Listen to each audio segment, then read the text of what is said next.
かりちゃん、そこ乗り越えられますか？乗り越えた。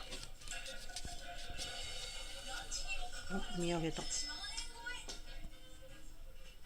かりちゃん、今日は調子はどうですか？寝るんですか？抱っこする？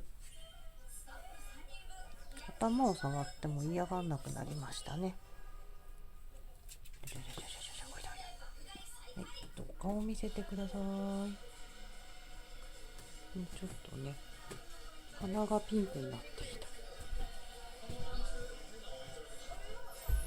よいしょ。はい。